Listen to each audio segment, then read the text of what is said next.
Cinema has been great for well over 100 years. In that time, films have captivated us and performed magic in a dizzying variety of ways. Different eras have produced different kinds of magic tricks, be it the very literal magic tricks of a Georges Méliès, the computer-based trickery of modern cinema, or things like matte paintings and rear projection. In 1924, Buster Keaton and Company released one of the greatest pieces of cinematic trickery and stunt work ever devised. This is Sherlock Jr., a film projectionist longs to be a detective and puts his meager skills to work when he is framed by a rival for stealing his girlfriend's father's pocket watch. If you have 45 minutes right now, go watch it. It's a fantastic comedic performance with some of the best and most ingenuitive stunt work and gags you'll ever see in a film. I think it would be more fun to watch it and get the full effect of seeing all the bits with no extra context or background, then coming back to this for some explanations and background on some of the best parts. For those unfamiliar, Buster Keaton is a legendary comedic performer and also director, especially in the silent era, and he was a dedicated stuntman in addition to his comedic stylings. I think it's an awesome experience to be able to watch something that's over 100 years old and still be thinking, how did they do that? Take this scene. This is such a great setup for a film within a film. You know, it almost doesn't seem possible to have these two environments set up so convincingly, and it's a shock when one crosses over into the other, because it just doesn't seem like a possibility. Then when we get these environment switches on screen, the cuts are so well planned and well orchestrated, so well placed that it barely even registers. And this is a great transition to the story taking place within the film. To me, at least, this feels strikingly modern and exhilarating. Like I said, it's fun to have something so aged blow your mind. Here's another fascinating one. This whole scene was built around these impossible seeming pool shots, avoiding the 13 ball, and it's amazing to see them performed. In this case, the magic is simply in Buster Keaton's dedicated performance and preparation. As it turns out, he simply practiced the shots and did them. These are all real and no trickery involved. Sometimes the simplest explanation is the best.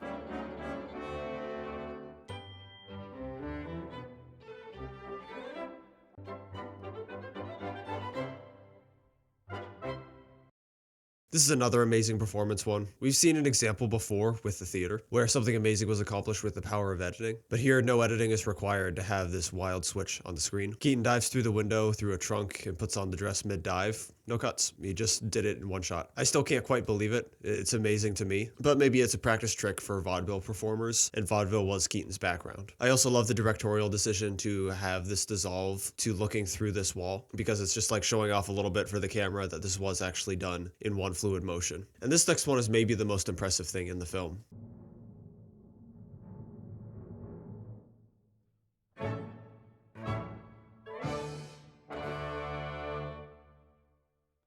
And I'll let Matt Singer do the explanation. Here is how they did it. The actor there playing Gillette, Ford West, he's lying on a raised platform behind the fence. Only his face, neck, and arms are poking through. The rest of the dress is weighted down with buckshot, so it looks like he's there, and then right when Buster jumped through, he swung down and slipped into the dress. And then he walks away, and the platform fills in the space of the fence, and it looks like Buster has disappeared. It's just fantastic. It's pure ingenuity. It's captivating to this day. Next, let's watch Keaton drive a motorbike with his legs for about 150 seconds of screen time. This is, again, pure skill, pure performance. He learned how to drive the bike that way through simple, painful trial and error. And within this sequence, there is actually a visual effects shot. Right here, this bridge sequence is two different shots composited together to make this nail-biting sequence work.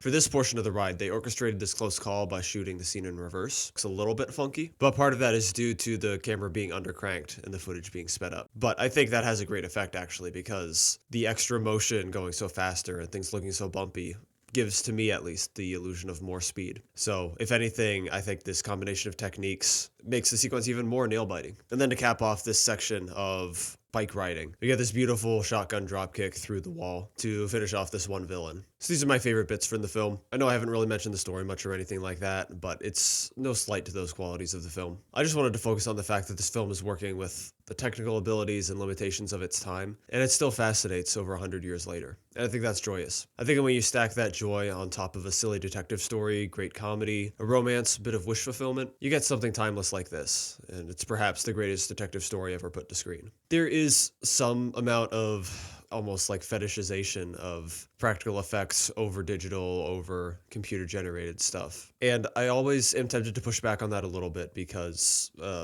people mostly just lash out at glaringly obvious computer generated things and tend to not understand the less visible applications and the object replacements and the background extension. And I think it's important to note, on the one hand, that there is great utility in visual effects and there's so much good work that is not obvious, and even great work that is very obvious but extremely convincing. But it is undeniable that there is something about this stuff that is fully done due to human work and elbow grease. There's something about this scene where someone disappears in plain view that's just purely magical. There's something magical about the creatures in the original The Thing, which, they aren't photorealistic. They aren't lifelike, if you will. They are clearly puppets of some sort. Even though it's not real, it's still human and it's still appreciable. So I think having movies like this, where we appreciate just purely human elements, is a really wonderful thing. You won't catch me